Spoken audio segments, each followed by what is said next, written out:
The moon! Have you ever looked up at night to see a beautiful starry sky and noticed the moon shining down, spreading its soft light across the entire world? Oh, how brilliant is the night sky! How pretty the moon is! We've crossed entire countries with those from the mortal realm, but when the moon descends from the heavens, singing a song only known to her lonesome self, will we ever see the sky lit up again with the same radiance witnessed by those of old? Can we beat Genshin Impact with Only Columbina?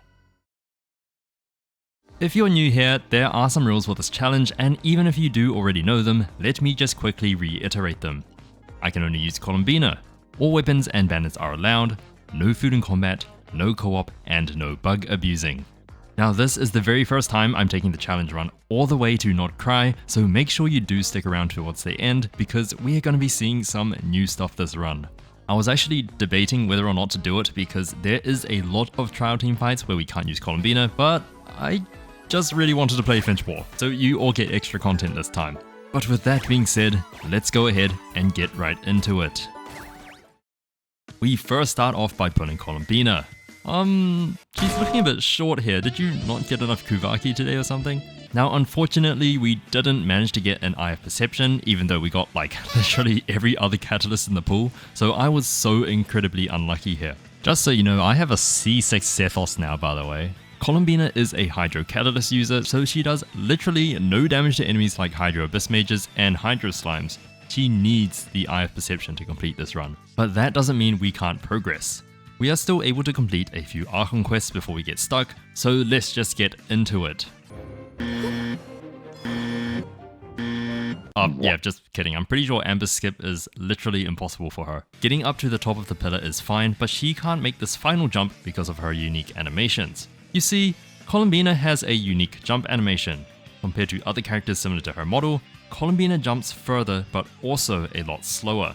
She reaches the apex of her jump much further and later than the other characters, which means that the distance here is not long enough to reach the full height of her jump, and she gets stuck just before doing so. Look, I mean, feel free to prove me wrong. If someone can clear this domain with her, I'll give you a welcome, but I'm pretty sure it wasn't doable. I figured it out about like 5 minutes in, but still spent a whole 20 minutes before completing it normally and using Amber for the monument. So there's your answer. No, you cannot beat Genshin Impact with only Columbina. Video over. Thank you so much for watching. Ha, you thought. Of course we're not ending there. What's the point of that? The other two domains were way easier in comparison though, because she just jumps further. Kai's skip is really easy, and then Lisa's domain is just Lisa's domain, so we complete Act 1 a lot later than usual.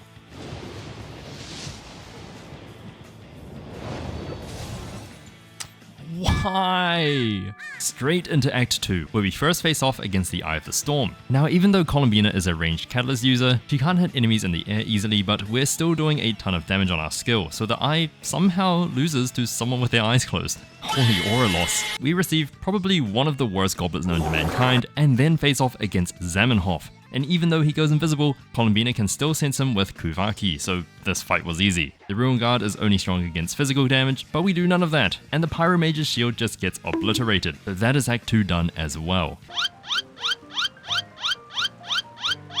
To end off Mondstadt, we're just gonna head straight into Act 3, but there is a Hydro Abyss Mage in this fight. We can actually defeat this guy by luring him into the Cryo Flowers here, but just to make it a bit quicker, I decided to load up on Verdant Dew. Now, if you've seen my Nefer only run, you'll already know just how useful it was, but for Columbina, it's so incredibly broken. If Columbina has Verdant Dew stored up, she can actually use her charged attack to consume it and do Lunar Bloom damage. That is right, Columbina, a Hydro Catalyst, has inbuilt Dendro damage. Now this actually helps so incredibly much because Dendro is one of the best elements for breaking Hydro shields, and for Hydro immune enemies, we can actually deal damage. The way we're gonna top up is pretty simple. Near the Windrise statue, there is a large Dendro slime that just sits there, so we can just hit it and get stacks. Even if we're really strong, it doesn't take damage as long as we're facing it, so theoretically it just should never die, and we can keep coming back to it to top up. Now the stacks are limited to 3 for now. We can only use 3 lots of Lunar Bloom at a time. Also, you know what I said about Dendro being good at breaking Hydro shields? I kinda didn't tell you the whole truth. Lunar Bloom damage is Dendro damage, but it's technically classified as its own thing, so it's kinda useless against these shields. It's fine though, because these flowers can just carry the rest of the fight. Columbina is pretty strong. She is a moon goddess after all, but just falls short of taking down Dvalin in one phase. You gotta go and sorry. And there we go, Mondstadt complete in 3 hours, 7 minutes and 16 seconds. Now, we were quite a bit behind at the start, but we've caught back up slightly. We've hit 4th place on the leaderboard, being only 8 minutes behind Beidou and 10 minutes ahead of Nefer. Pretty good time so far, but I'm expecting a few hiccups along the way. Before we get there, however, let's take a look into her kit. I think I'm saying this for the 3rd time already, but Columbina is a Hydro Catalyst. She's really great for lunar reactions, but since we're a solo character, it's a lot harder to do these reactions. Let's start off with the simple stuff. Columbina's normal attacks are kinda basic. They just shoot in front of her, and her charged attack is just a bigger AoE attack. Now, if we have Verdant Dew stored, she consumes it and does Lunar Bloom damage instead. Her burst does big hydro damage all around her and is basically a domain expansion. Inside this domain, lunar reaction damage is increased, but again, we ain't doing any of that. Her dash is a bit faster than the regular dash, so it does help quite a lot when getting around the overworld. Now, the main part of her kit is her skill, and here's where things get a little interesting. It's similar to characters like Farina, Escoffier, and Llama in the sense that the skill duration is longer than the cooldown. You can basically have it up constantly, and it does AoE hydro damage every 2 seconds. Cool, but that's not all. If we do manage to trigger lunar reactions, Columbina stores this up, and after a while, she unleashes an additional attack that does the same type of reaction damage that was inflicted the most. So not only does she have inbuilt Lunar Bloom damage, but she can trigger every other lunar reaction as long as the enemy has an Electro, Dendro, or Geo Affliction. This actually means that Columbina can trigger the Lunar Bloom skill herself, but only once because she'll run out of Verdant Dew before she can trigger it again. You'll see why it's so useful in a bit, but I'm actually not quite done here yet. Now, if you don't manage to trigger the extra lunar attack, you can store it basically forever, as long as you keep the skill up. It carries over even if you refresh the skill, so the next time you fight, there's less lunar reactions required for the next attack. Our first Ascension passive gives us up to 15% crit rate based on this extra effect. Most of the time it's probably just going to be like 5 because we're not going to trigger it a lot, and at times where there's no lunar reactions it's going to be 0. Oh, also, I saw this comment on the Beidou video giving me tips on the Columbina run, but I basically already finished it once the video was out, and I thought that it was a great opportunity to go through over my build. No, I will not be using Eye of Perception because I don't have it. Her skill still does significantly more, so I'm leveling it up first. No, I will not be building attack because HP is just so much more valuable. And please don't haunt me, I already have a sleep paralysis demon. His name is Gerald. Building attack on her is probably the worst thing you can do. Columbina quite literally has the lowest base attack out of every character in the game. Like, I'm not even exaggerating here. Skirk at level 20 has the same base attack as Columbina at level 70. Columbina's base attack at level 1 is literally like 7. Sure, a bit of attack might be helpful for Eye of Perception because the physical damage is based on attack, but the more tedious enemy shields are more dependent on poise than actual damage. It might even be better this early in the game to roll flat attack on an artifact instead of a percent increase. I'm not even joking. We're only going to be using Eye of Perception for fights that actually need it anyways. Eventually, we'll get a prototype Amber from Expedition Rocks. Anyways, I'm not trying to be hateful or anything, I really appreciate the help, but I actually do calculations beforehand for characters that have difficult runs or difficult bosses or both, like Columbina, so I know what to aim to build. That's why you'll see me run stuff like triple HP early game and then switch to other types of artifacts later like crit circuits or energy recharge sands closer to level 70 because of how invaluable low level crit artifacts are early game. Or on characters like Beidou, where I started getting outscaled in the late game, I chose to use an HP artifact so that I could absorb slightly more damage on my skill, even though they still outdamaged it. The only thing that really scales off attack for Columbina is her basic attacks, not even the Lunar Bloom attacks, and you can see here that our skill is already doing like 10 times more damage than our normal attacks, so it's safe to say HP is the way to go this run. But that's enough explanation. It's time to start Liyue Act 1. By the way, I forgot to show the timer here. I took it off to record this on my main account because I thought it was funny and didn't put it back on, but it's running in the background, don't worry. We start off with the Millilith fight and we got to burst like every 8 seconds, so it was so free. We even hit a new damage high of 2443. What's this guy doing over here?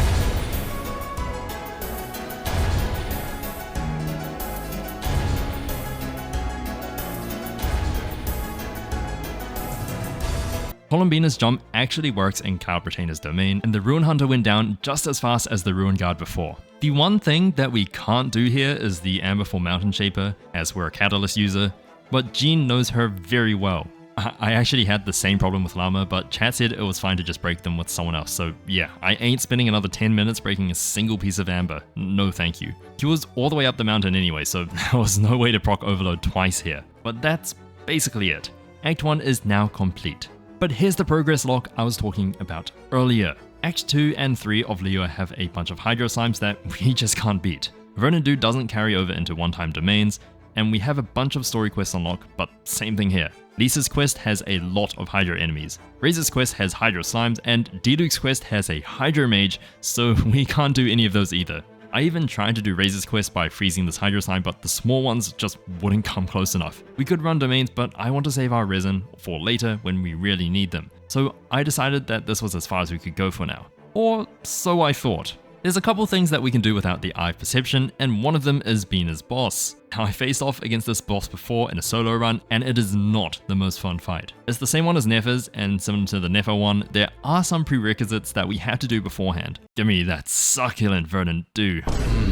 The boss enters a phase after it reaches about 3/4 health, increases resistances, and puts up a shield thing. If we damage it with Hydro, we're toast because it just becomes immune to it. However, if we use our Lunar Bloom attack, we can break the shield incredibly fast and can also continue attacking the horse normally. We still have to keep our distance though because our skill does a lot of damage. If we do more Hydro damage than Lunar Bloom damage, then it will still become Hydro immune, and we obviously don't want that to happen. Now, I won't go too deep into the fight because I've already complained about it so much in the Nefa run, but the strategy is basically to stick close to the boss. We needed to be in range of our skills damage, and also because the boss's melee attacks are a lot quicker to dodge and predict. Unfortunately, it went into its phase again, but because it takes 50 regular attacks to break the shield, it's safe enough just to let our skill hit it for maximum damage until we defeat it. The other thing we can do is collect Columbina's local specialty. She uses Winter Icelias, and there's 69 across the newest expansion of Nod-Krai. They are really easy to collect and are all initially available.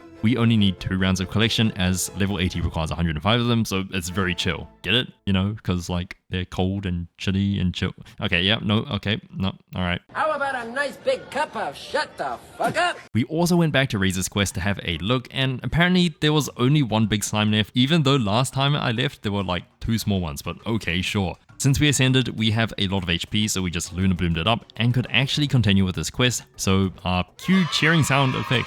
And so we waited, and waited, and waited, until just a bit more than 2 weeks later, where we finally logged back in to pull for Eye of Perception. And what do you know, on our very first 10 pull as well as like 4 Fav Great Swords, and also Nouvelette's weapon. Oh, and another Eye of Perception, yay. Okay, I didn't really use Nouvelette's weapon until later though, because I really didn't want to fight ridiculously strong Fontaine enemies right now to farm for it, so we're just running EOP for the time being. We were locked and loaded. The Moon's Blessing has finally reached us, and we were ready to go. Oh, Moon Goddess, thank you for your benevolence. Please watch over us as we start Liyue Act 2. Like always, first up is the pot, and the Moon's Light isn't strong enough to heat it up. So, oh my gosh, is that another Moon Goddess? Look at that halo! We pushed the Geo Slime down in Madame Pink's teapot and then Lunar charged the Hydro Slimes here. The other Hydro Slimes were taken down by the Pyro Bombs and our trusty EOP. Don't tell me Chi-Chi's blocked by Lantern, right? No! Chi-Chi! No. Yeah, unfortunately for us, because we had to wait for Zwei and Nouvelette's banners, Lantern Rite was taking place in Liyue, so several times throughout Act 2 I was getting blocked by different parts of the event. In the end, I did have to actually complete the entire first Lantern Rite act to finish Liyue Act 2. But luckily for us, the start of Lantern Rite's next act involves Yelan and Baiju, who we'll never see again, so no more blockers for us. We complete a few story quests while hitting a new damage high of 5726, and then it's full steam ahead to Act 3.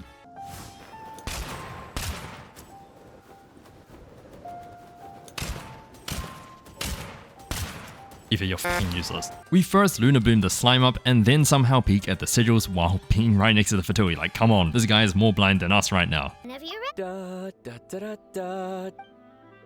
And now, for the moment you've all been waiting for, please put your hands together for Child, 11th of the Fatui Harbingers.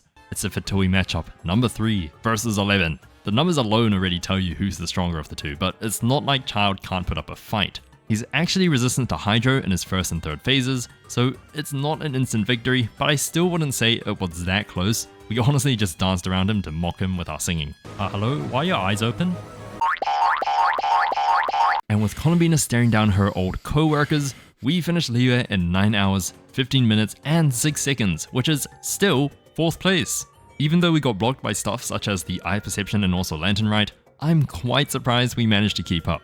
But like always, the leaderboard is now leader blocked, and like Columbina, we're gonna keep our eyes closed going forward. Will she manage to pull ahead at the end of Natlan, or will she fall behind? She may be a pretty strong character, but let's see if the next act has anything to say about it.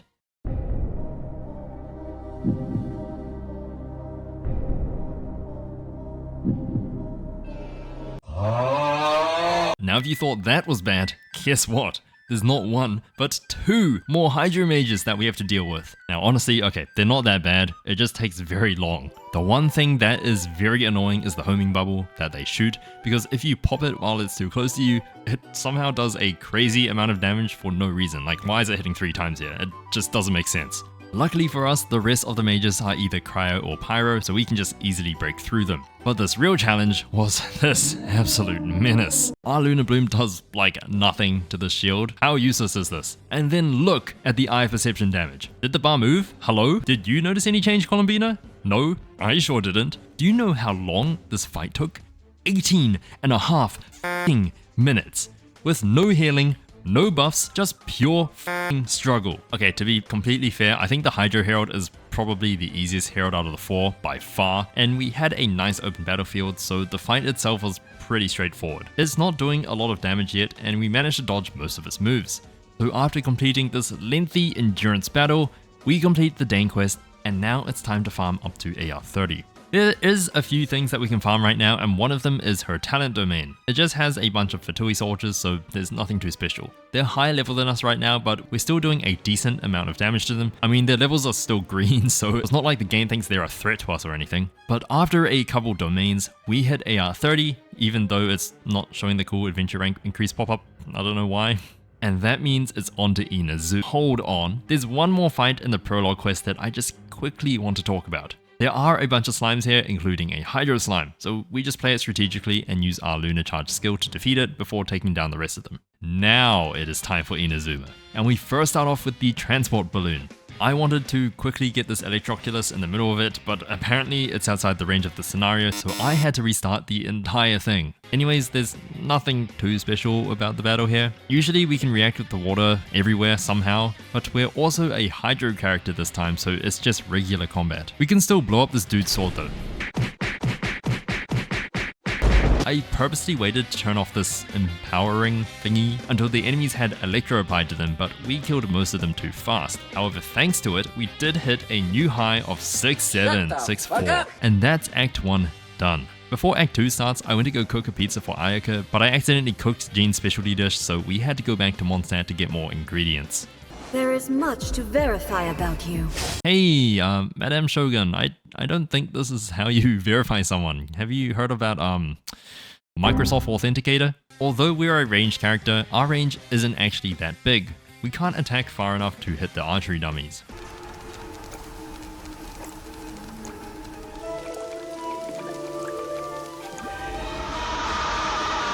Act 3 starts off with a fight against these guys, but we use our skill and then burst in quick succession to take them down one right after the other. Columbina can Lunar Charge, but she needs an external source of Electro to do so, so unfortunately she can't activate these monuments. But we have a C6 Sithos for a reason. The Lunar Charge damage is actually pretty helpful against Big Guy, but now it is time for the Delusion Factory. So welcome to the section where I say my hot takes, and if you don't agree with me, then I guess I'm just delusional. And on this episode, I think this year's Lantern Rite was kinda underwhelming. It was a great lore bomb, and for a permanent quest, I think it's amazing, but it just didn't feel like Lantern Rite, if you know what I mean. My personal favorite Lantern Rite was the one with Garming.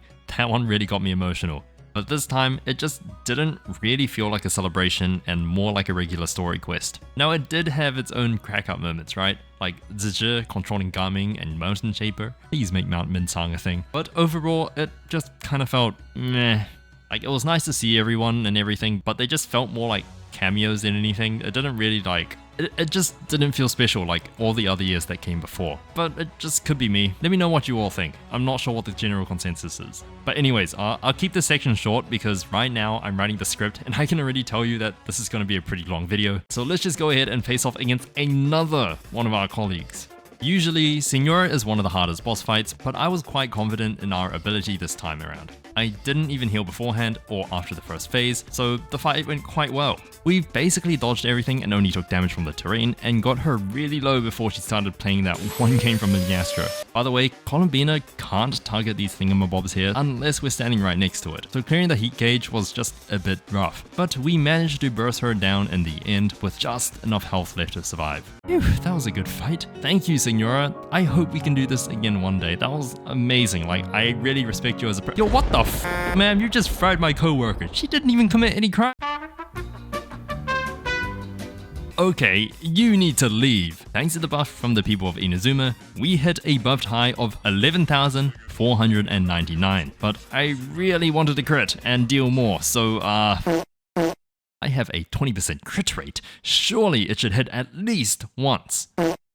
And with this murderer defeated, we finish Inazuma in 15 hours, 10 minutes and 43 seconds. So, onto the big hole, and I'm only going to touch on two fights here. The first one is obviously the Hydro Herald. Now, unlike the first time we fought this guy, the terrain this time is a bit dodgy. It does have its advantages and disadvantages. Firstly, it's just such a smaller arena, so it's a lot harder to move around.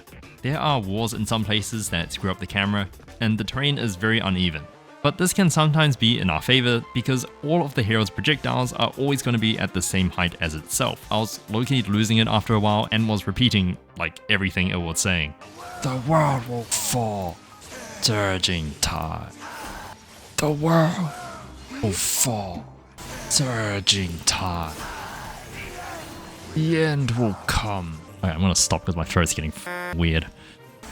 Surging tide. Anyways, this fight took like a minute longer than the last one at 19.5 minutes. We got hurt a lot more as well. On the other hand, the Electro was so much easier because it has Electro constantly applied, so we're able to Lunar Charge and break down its shield. Electro and Hydro shields are affected by the same damage over time effect when met with Electro Charged, so Lunar Charged also affects it and can break down its shield bit by bit. This fight was only like 2 minutes long, literally a tenth of the Hydro Herald's time. The only other thing here we can't do is break the structures, so we did pull out Ningguang to do the dirty work for us. And the chasm is now complete. Now we're literally just a bit off Sumeru, which means we can go ahead and craft a prototype Amber, and farm just a little bit more to reach that sweet spot of AR-35. Now you may be wondering, why exactly am I using prototype Amber instead of Nouvelette's weapon? And there are two reasons why. The first one is that the materials are just so much easier to farm and obtain. It uses the exact same materials as Eye of Perception, so I have them already, so I can easily level it up to 70 in just a few minutes. The other reason is that it's a much better defensive option compared to Tome of the Eternal Flow. Tome does do more damage, yes, but in certain cases, Prototype Amber is just so much more useful, such as in fights against Rift Hounds, prolonged fights against bosses, and more because it allows us to heal on our burst, and also because it gives energy back on our burst, so we can burst more and therefore heal more. For the most part, I will be using Tome because I'm a greedy little who lives for big numbers on the screen. But if we do struggle in any of the upcoming fights, Prototype Amber will be our easy fallback option. So let's go ahead and ascend Columbina to 70, and this means we unlock her next Ascension passive. It basically enhances her lunar reaction capabilities, so it's only really good against enemies that we can trigger lunar reactions on. So, with new weapons in our arsenal and new almost useless abilities, we make our way through the chasm to start Sumeru Act 1. We start off with the Withering Zone, and our charge attack has a special interaction with the roses. Remember how we have a special charge attack if we have Verdant Dew stored up? Well, for some reason, the Dendrogranum doesn't activate if we use this. We have to deplete our entire Dew stock so that we can use our regular charge attack, which then destroys the roses. Luckily for us, unlike slimes, fungi aren't immune to Hydro, so we can just take them out and clear the Withering. Ainarachma goes down within like 10 seconds, and that is Act 1 out of the way.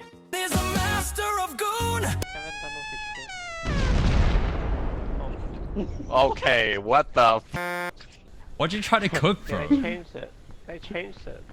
Like some suffix. Oh my god! Bro, it's such a boner. What? Bro, why is the back of your head so round, bro?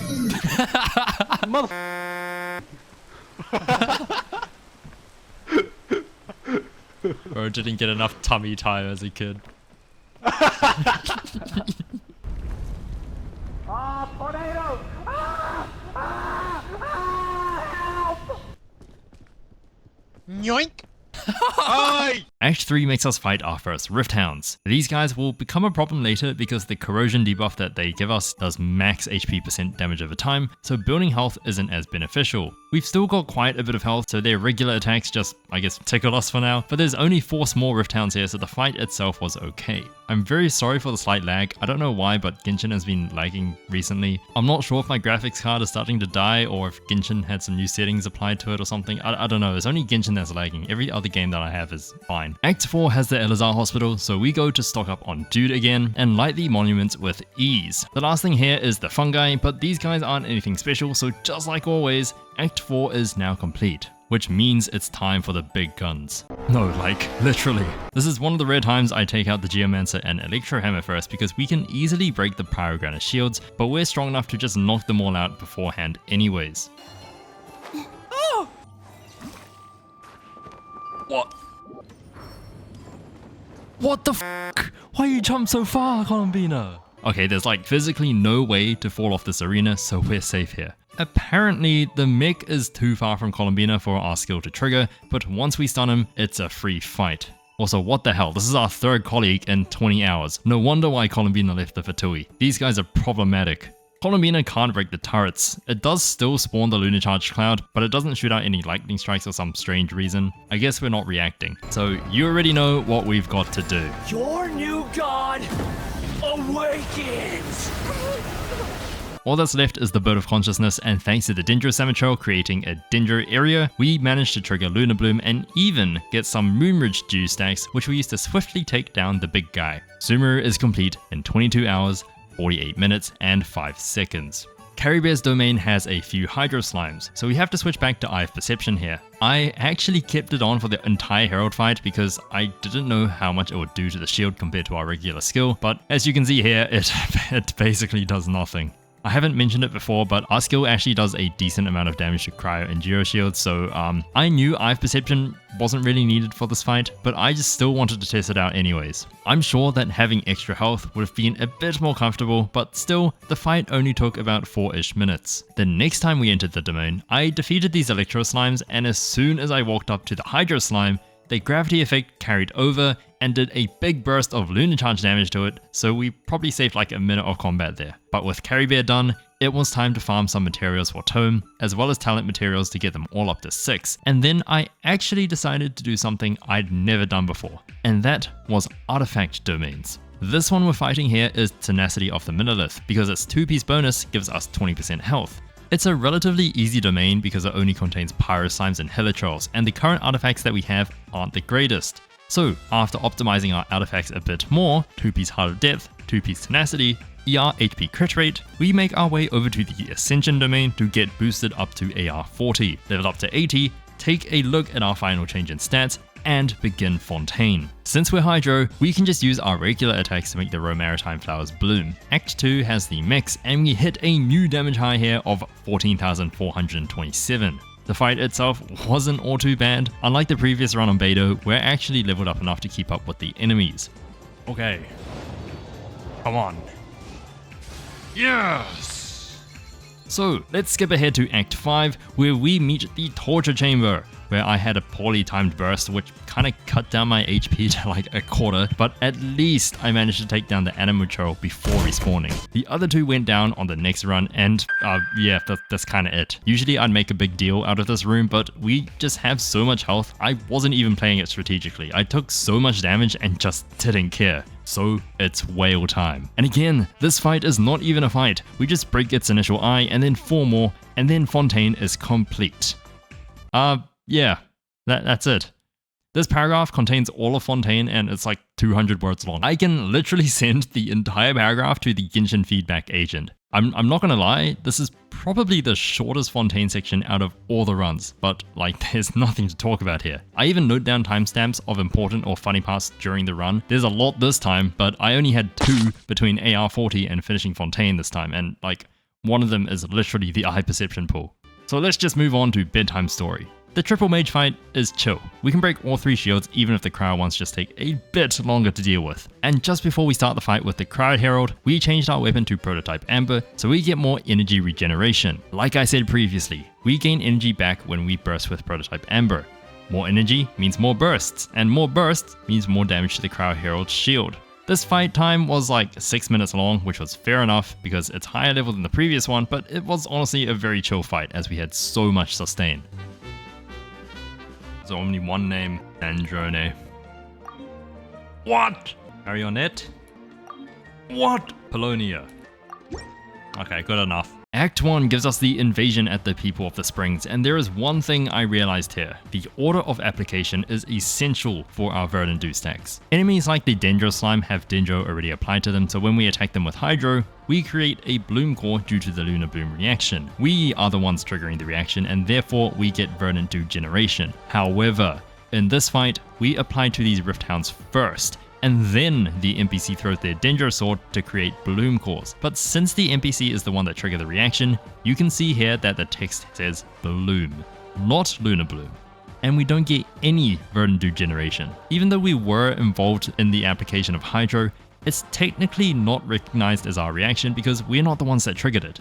Now the pylon itself is completely fine. We have a ton of application, and as long as we're standing right next to it, Columbina won't target anything else. Act 2 has the Ancient Name Fragment fight, and I haven't seen this bug in a while, but we're getting more fragments than usual, from 2 to 3 and 3 to 4. The fight itself was fine, it was just Abyssal Saurians and a Pyromage, who we are very strong against. We also reached AR 53, so we got a free 5-star goblet, which just happened to turn out to be an HP goblet, but it was still worse than our current build, so I just decided not to use it. Malco yet again refuses to be a useful human shield, so we prance around these ghouls without taking any damage. Why do we have to fight our old co-workers so much? Why can't we all just be friends? We did, however, hit a new damage high of 17,841, thanks to the agent having regular resistances. This guy was a pain like always, but at least we can attack from range this time. War has begun, and Columbina is dumb, because she can't hit the Geo Samacho. How fun. Can you shoot him down, Archer? Hello? Are you gonna shoot him? You useless motherfucker. Can I get him with this? Yeah. Thanks to the Dendrosaurian here, we get a bunch of free dew for this fight, which helps us to take down this Mimiflora. In this fight here, we burst just in time and actually completed the fight as we died. Hello, Mawika. Mawika! You do this every time! Hit the f***ing pylon! Oh my f***ing god! What are you aiming at? Alright. Sure. Another okay, I will take that. I figured out a secret tech here. If you use Columbina's skill and then jump into a Saurian, you can still trigger elemental reactions because Columbina's skill still takes place, but you also don't receive any damage. It's just that the Saurian's attack kinda slow, so I'm not sure if it's worth, but hey, good sustain. But after taking down a few more Mimiflora and paying respect to the fallen warriors, we head onwards towards new journeys with a final time of 37 hours, 46 minutes, and 42 seconds. What an amazing final time. We started out in 4th place and we've managed to finish in 4th as well, sitting behind Flynn's in 3rd and Beto, who has now been shifted down to 5th. Even though we had quite a few lengthy fights, Columbina has proved her strength and has stayed consistent throughout the entire run. But hey, wait a minute, the timer hasn't stopped. Well, we've just got a little bit more to go before we finish this challenge. So for the first time ever, it is time to make our way over to Pre-Nod-Krai. Or not, because there is another Natlan Archon quest that we have to finish first. We equip our Eye of Perception for this fight because there is a Hydro Mage in the first fight, but there's actually a faster way to break this shield. The fight also gives us an Electro Mage, so as long as we can get the two mages close to each other, Lunar Charged and also Columbina's skill will hit the Hydro Mage as well. Instead of completely defeating it once its shield breaks, we actually just leave it alone so it regenerates its shield, so we can continue triggering Lunar Charged. But guess what? There's another Hydro Mage here. Okay, this one is fine though, because there are a bunch of useful NPCs here that have cryo-infused attacks, so we can just let them deal with it. I've got full energies. Oh my god, there's another Hydro one, are you serious? These things here act the same as pylons, but they're just a bit weaker and also absorb elemental energy, so they're much easier to break. Herald!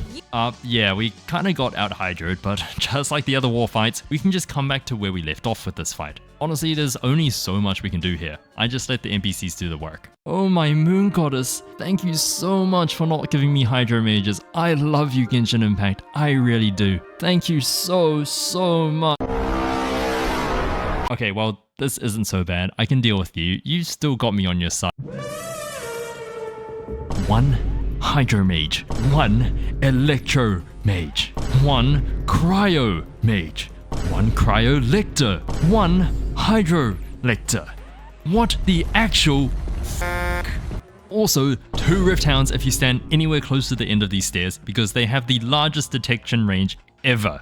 How is this even possible? It takes 20 minutes for the Hydro Herald alone. Now I have to deal with 6 other lengthy enemies on top of that. Look, believe me, I tried my hardest. I really did, but even just getting rid of the Electro Mage was almost impossible. There's 7 enemies attacking you at once, and some of them even have homing projectiles and status effects. I'd probably take like another 38 hours just for this fight alone. You don't even have time to stand still and get a singular attack in sometimes. It's just that.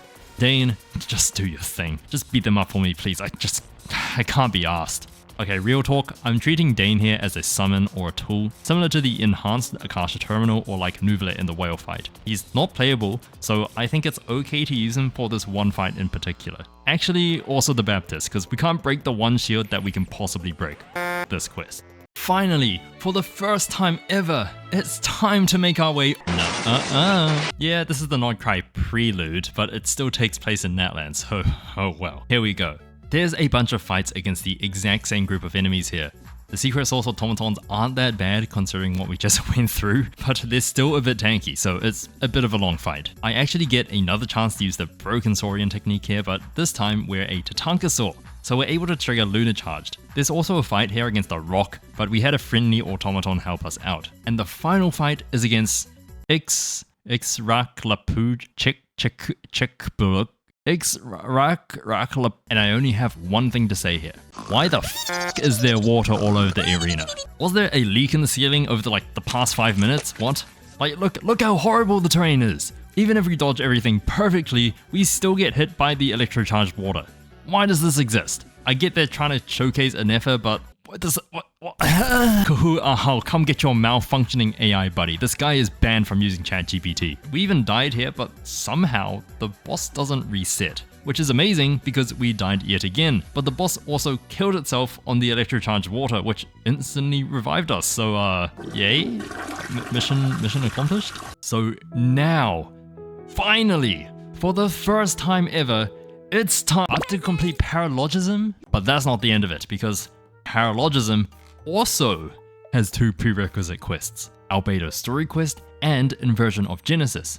Oh, okay, that's fine. 2 extra story quests. This is just gonna be like Ayaka and Yoimiya and Inazuma, right? No big deal, right? You couldn't be more wrong. Turns out Inversion of Genesis also requires Kazuha's story quest, which also requires A's story quest. So to actually get to Nod-Krai, we have to do 5 additional quests, some of which are 4 to 5 years old. Now technically we could quick start Nod-Krai, but I wanted to see how long it would take altogether, because at some point, Nod-Krai will no longer be quick startable. Screw it. Let's just start off with A. The only combat section here is basically a lengthier version of the police station. Also, we somehow have the Shogun's ring effect, even though I didn't even use her skill and there's no additional electro attack on the enemy. Yeah, it's literally like just 20 of the same enemy in here, so it's not that much of a big deal. It took about 20 minutes. On to Albedo's quest. Now his quest is in Dragonspine, which makes it a bit hard because I have no idea where I'm going. I passed through here on the way to Liyue all the way back at the start of the run, but because we can't break rocks, I didn't collect the statue. It's just a minor inconvenience at most though. There were really no annoying enemies back in the day, so all we've got here are Hilichurls and Cryo Slimes. Okay, now I just said we can't break rocks, but unfortunately Albedo's quest requires us to break rocks. So I guess we've just gotta break rocks. There are also enemies here, but we don't need to fight them to complete the puzzle, so that's it for Albedo's quest. On to Kazuha's. This one dude here is basically an enhanced samurai. One of his moves allows him to perform a mini Kazuha burst, but we can just stay outside of his range and just keep auto-attacking him to death. The rest of the quest is Kazuha only, so moving on. Inversion of Genesis just has a watered down version of the Delusion Factory. There aren't any annoying Fatui enemies here, we faced a lot of them before. Maybe apart from the Mirror Maiden. The rest of the quest is just...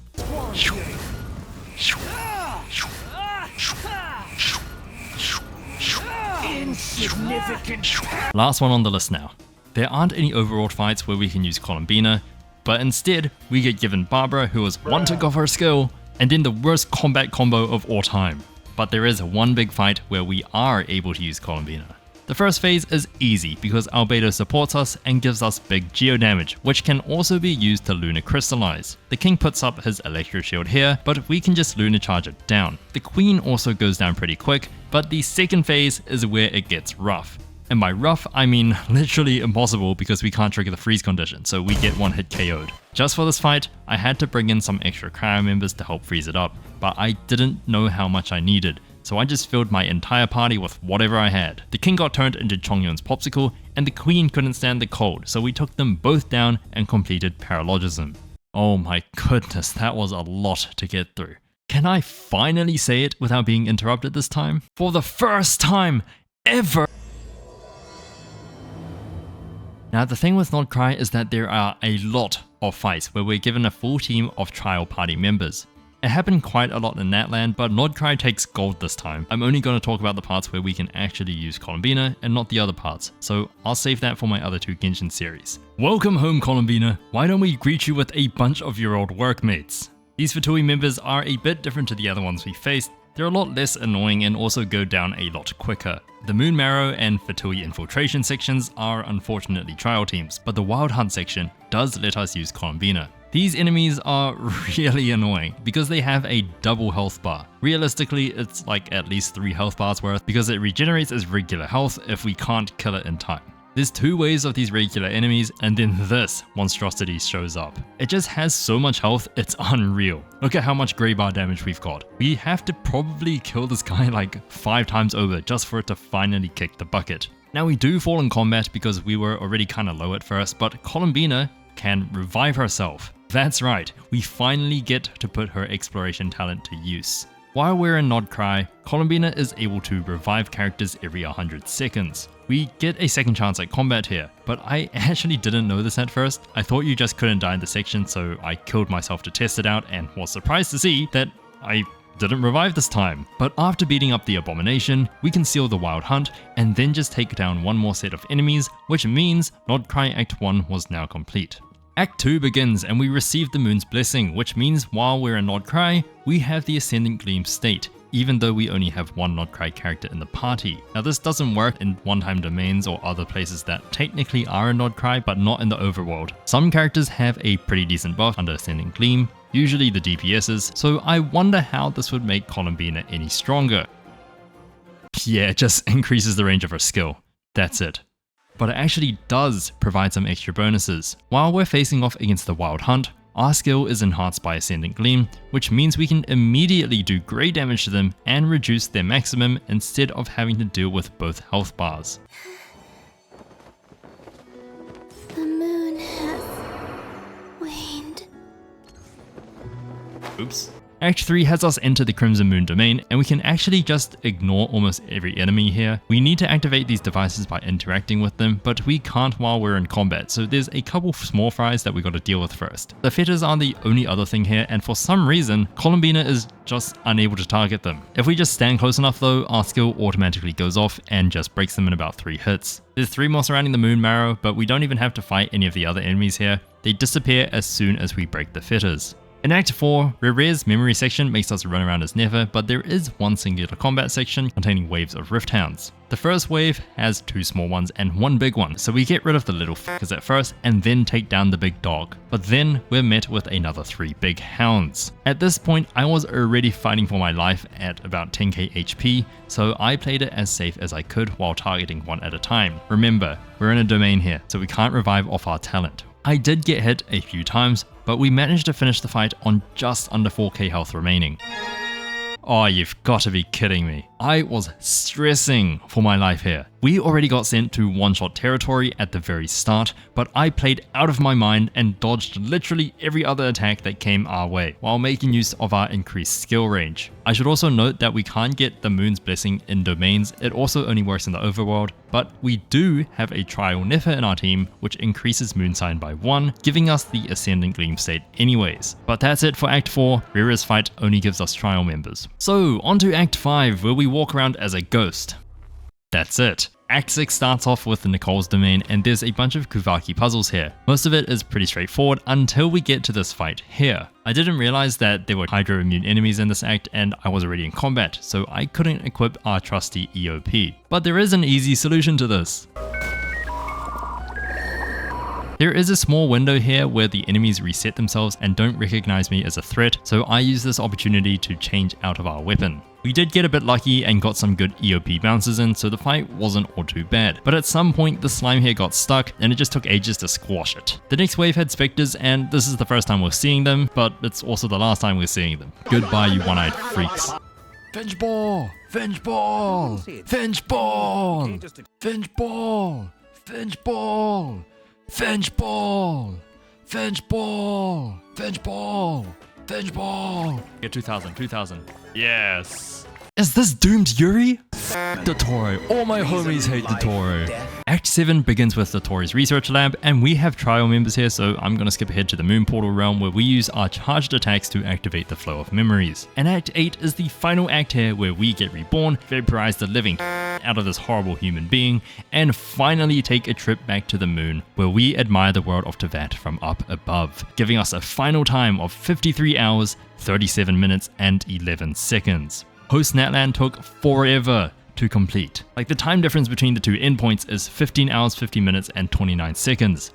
That's longer than completing Inazuma, by the way. This was the first time we're completing Nod-Krai, and it's safe to say, based on the limited number of sections where we can actually use our own characters, it's also the last time we're completing Nod-Krai, for a while at least. It's just too long to justify. But even though there wasn't a lot here, Columbina was able to hold her own all the way till the very end, especially through all of the struggles I didn't even talk about.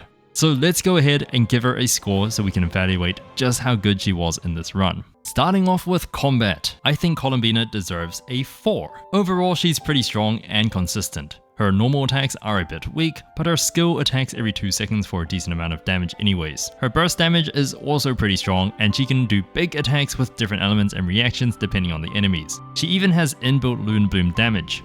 Unfortunately, as a solo character, her kit cannot be fully utilized. Her burst passives don't really do anything unless we're triggering lunar reactions, and her gravity activation on her skill can only be triggered by certain enemies and conditions. Not only that, she can't damage Hydro immune enemies without Eye of Perception because she's a Hydro Catalyst user. Overall, she's a pretty good character even for a solo run, but I just can't give her a 5 because you know why. For farming, it's a 3. Her local specialty is nice to farm. It's just sitting there in the overworld and can easily be picked up. However, her boss is horrible. She needs to stock up on Dew beforehand, or else it becomes immune to Hydro. And you need to take it down fast enough or else it goes into its pre-immunity phase. We didn't really have any troubles here, but there was a bunch of prep beforehand that I just didn't show in the video. Her weapons are kind of bad. You can't really mine rocks, so you've got to collect them through expeditions to create a prototype amber. This can take a while. Before that, you're stuck with Eye of Perception, which is okay, but it's just not optimal. The talent and weapon domains are alright, it's just mainly getting the weapons in the first place.